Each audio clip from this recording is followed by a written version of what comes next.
Trend की तरह निकल के आ रहा है कि जब रीशफल होता है तो पता चला है कि देखिए ये चुनाव पर इसका असर होने जा रहा है। क्या बीजेपी ने इसको भी एक चुनावी सिस्टम का हिस्सा बना लिया है? शासन में जो पार्टियां हैं वो विधानसभा चुनाव के हिसाब से या राजनीतिक परिस्थिति के हिसाब से वो कैबिनेट रिशफल करते हैं। भारतीय जनता पार्टी का जहां तक सवाल है, जो मोदी सरकार का जो सवाल है, तो वो हमने देखा है कि 2016 में भी उन्होंने 14 में जब सरकार में आए थे, उसके बाद 16 में उन्होंने रिशफल किया, फिर 21 सितंबर में किया उन्होंने रिशफल किया, और चुनाव से पहले ही किया। 21 में जो किया उसमें यूपी और गुजरात को बहुत प्राथमिकता मिली थी। उस समय भी 7 मंत्री नए बनाए गए थे। इस बार भी मुझे लगता है कि जैसे 2 चीजें हैं कि एक तो कैबिनेट रिशफल है और दूसरा भारतीय जनता पार्टी की केंद्रीय पदाधिकारियों की सूची है।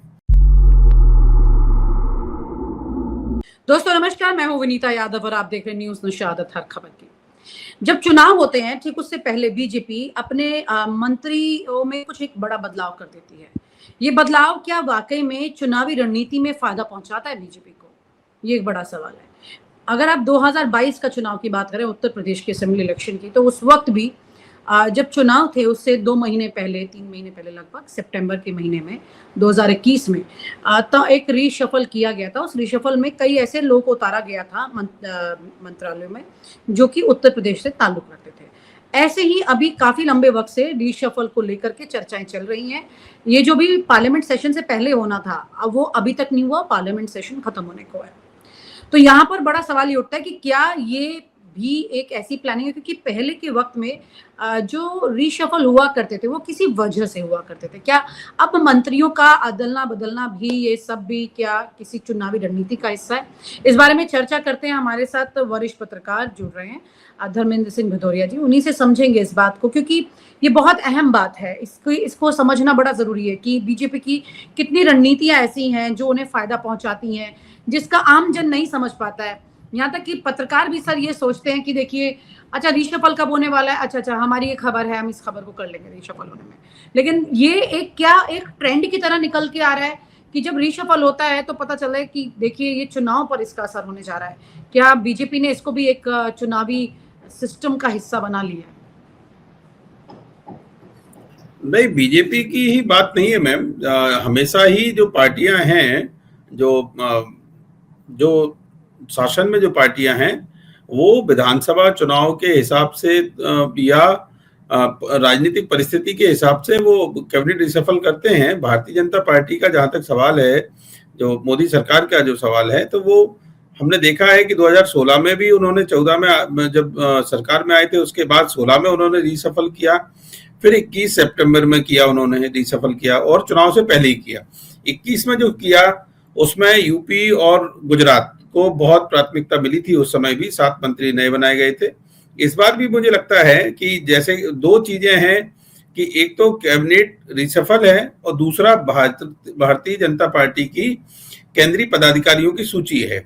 ये दोनों ही लंबे समय से प्रतीक्षारत हैं। आज नितिन नवीन को अभी करीब 7 महीने हो गए हैं और अभी राष्ट्रीय कार्यकारिणी भी नहीं आई है ना। ऐसे समय जब अभी संसद चल रही है तो लगता है कि संसद सत्र के बाद सितंबर में मतलब सही जानकारी तो बिल्कुल सरकार ही दे पाएगी, लेकिन ऐसा लगता है कि सितंबर में कैबिनेट रिशफल 2021 की तरह हो सकता है। और दूसरा जो आपकी बात थी वो ये कि क्या इन मंत्रियों के आने से चुनाव पर असर पड़ता है?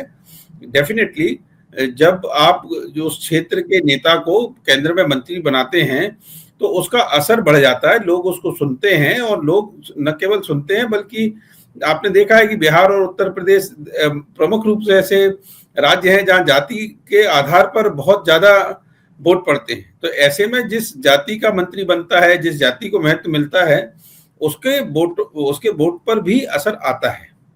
तो निश्चित तौर पर यानी कि हमारा नेता मंत्री बना दिया तो एकदम परिणाम को प्रभावित करते हैं। मतलब सर ये तो बहुत शॉर्ट टाइम वाला मामला हुआ ना, कि हमने ठीक चुनाव से पहले ला करके उनको मंत्री बना दिया।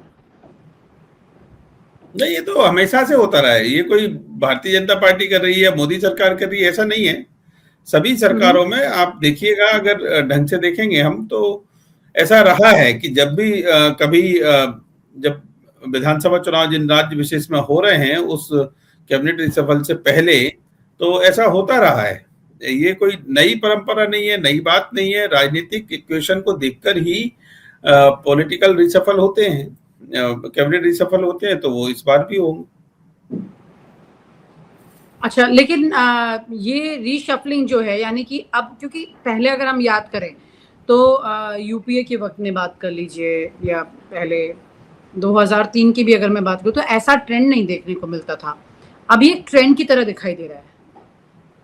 हाँ, नहीं, थोड़ी सी स्ट्रेटजी अलग हो सकती है, लेकिन मैंने ये कहा कि कैबिनेट रिशफल जब भी होते हैं वो उस समय की उस स्थिति के पॉलिटिकल एनालिसिस, जो पॉलिटिकली जो चीजें होती हैं उसका पूरा एनालिसिस करने के बाद में ही उसमें रिशफल में लोगों को लिया।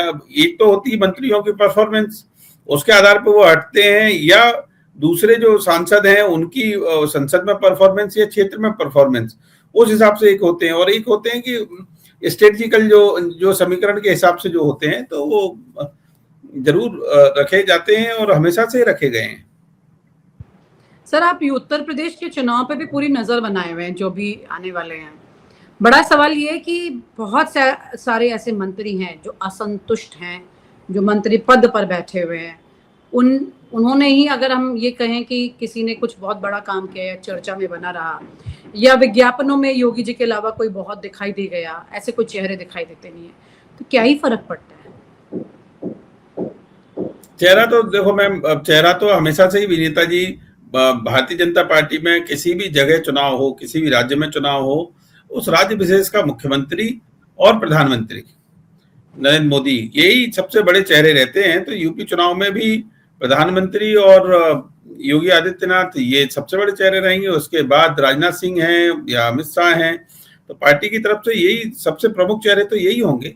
और इसीलिए हम देखते हैं कि जब जो शासन का प्रमुख है वही प्रचार में भी प्रमुखता पाता है, तो उसी तरीके से ये इनको प्रचार में भी महत्व मिलता है। क्योंकि पहले से केशव प्रसाद मौर्य, ब्रजेश पाठक, ये वो मंत्री हैं जो लगातार क्रिटिसिज्म में रहे हैं और अपने लिए अपनी जमीन और ज्यादा तलाशने की कोशिश करते रहे हैं। उप मुख्यमंत्री हैं ये, मतलब ऐसा नहीं है कि मंत्री पद पे ही हैं, सिर्फ उप मुख्यमंत्री हैं। दोनों अपने यूनिटी को दिखाते भी हैं, फोटोज भी क्लिक करके डालते हैं, ठीक है, चाहे एक बारिश में एक छाते से उन्हें सहारा मिल रहा हो, लेकिन ये भी सच है कि दोनों का छाता वाकई में एक है। तो पॉइंट ये है सर कि उनको इन चेहरों का मतलब क्या क्या किया जाएगा? दिल्ली फैसला लेती है इसे, तो मतलब क्योंकि बहुत फर्क पड़ता है ना। योगी आदित्यनाथ अपने मंत्रियों को, अपने लोगों को जगह देना चाहते हैं चुनाव के टाइम पर तो खास तौर पर, और उसी वक्त में दिल्ली अगर यहाँ पे रीशफलिंग अपना पोस्टपोन कर दे और चुनाव से ठीक पहले शुरू करे, तो अपने ये दो चेहरों को कहाँ पहुंचाएगी, फिर और दो चेहरों को लाएगी 4 चेहरों को, तो वो किसके होंगे किसके नहीं होंगे, ये भी एक बड़ा विवाद है। क्योंकि योगी आदित्यनाथ ने साफ कहा था कि भाई मैंने जो लोगों की लिस्ट दी थी चुनाव के टिकट के लिए वो दिल्ली ने मानी नहीं, तो जो ठीकरा फूटा 24 के चुनाव में वो इनका खुद का, उन्होंने आके इन्हीं के ऊपर फोड़ दिया, मतलब योगी आदित्यनाथ ने। पॉइंट ये है कि ये पूरी तरह से जो प्रक्रिया है ये काफी विवादास्पद हो सकती है। 1 मिनट के लिए भले ही आप उस मोमेंट पे लोगों को उतार दें, लेकिन वहीं पर इंटरनल बैंड बच सकती है इसमें। आपको क्या लगता है सर? नहीं, ये तो है ही मैम कि जब भी कभी पॉलिटिकल रिशफल होता है तो उसको बहुत ही महीन राजनीतिक नजरिए से देखना पड़ता है। अभी संगठन का, अभी इन्होंने भारतीय जनता पार्टी पंकज चौधरी जो बने हैं, अभी केंद्र में भी मंत्री हैं वो और प्रदेश अध्यक्ष भी हैं, उन्होंने अभी अपने पूरे कार्यकारिणी की घोषणा की थी। उसमें 6 जो क्षेत्र बनाए हुए हैं उत्तर प्रदेश के, उनके प्रभारियों की घोषणा की है, प्रदेश महामंत्रियों की इनकी की है। इसी तरीके से कैबिनेट का भी रहता है, तो उसमें बहुत महीन राजनीतिक समीकरण साधने पड़ते हैं। मैंने जैसे पहले कहा कि जो मंत्री हैं उनकी परफॉर्मेंस रहती है, फिर उनकी जातिगत समीकरण होते हैं और तात्कालिक राजनीतिक आवश्यकता क्या है, इन सबको देख के फैसला लेना पड़ता है। फिर बड़े नेताओं के जो लोग हैं या जो आपने कहा कि संगठन के लोग हैं, तो भारतीय जनता पार्टी की एक सरकार की एक विशेषता रही है कि ऊपरी तौर पे सब कुछ ठीक ठीक दिखाई देता है।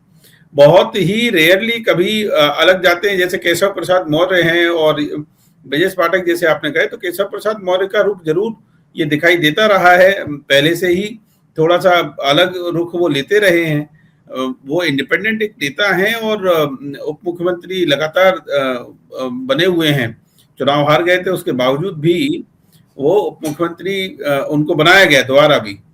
तो इसलिए, और प्रचार में जहां तक प्रमुखता की बात है तो उप मुख्यमंत्रियों के फोटो भी होते हैं, थोड़े छोटे होते हैं लेकिन होते हैं। तो मतलब कुल मिलाकर के ये कहानी तो आगे बढ़ेगी, लेकिन ये आपसी द्वंद ना पैदा कर दे सर दिल्ली और लखनऊ में। एक आखिरी इस वाली चर्चा का ये सवाल है, ये द्वंद क्या, क्योंकि अभी पहले अधिकारियों पर कश्मकश चल रही है, उनके अधिकारियों को हटाया जाए। मतलब लखनऊ में जो मुख्यमंत्री के अधिकारी हैं, कौन कौन कहाँ छटनी किए जा सकते। कंट्रोलिंग जो है उस वक्त की या तो मंत्रियों से रहेगी या फिर अधिकारियों से रहेगी। तो ये कंट्रोलिंग लेगा कौन फाइनली हाथ में? कंट्रोलिंग मैम, कंट्रोलिंग तो जो सीएम कुर्सी पे बैठे हैं ना, उसी से रहती है।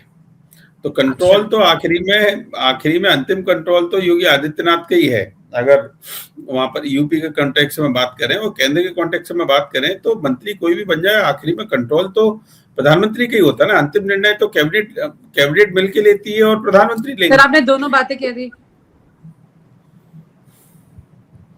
दोनों की चलेगी?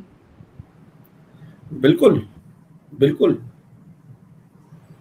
दोनों की चलेगी तो विवाद तय है। बहुत बहुत शुक्रिया सर। और आप हमसे जुड़े रहने के लिए सब्सक्राइब करें YouTube पर, फॉलो करें Twitter पर और लाइक करें Facebook पर। और ज्यादा जानकारी के लिए आपको टाइप करना होगा सिर्फ न्यूज़ नशा।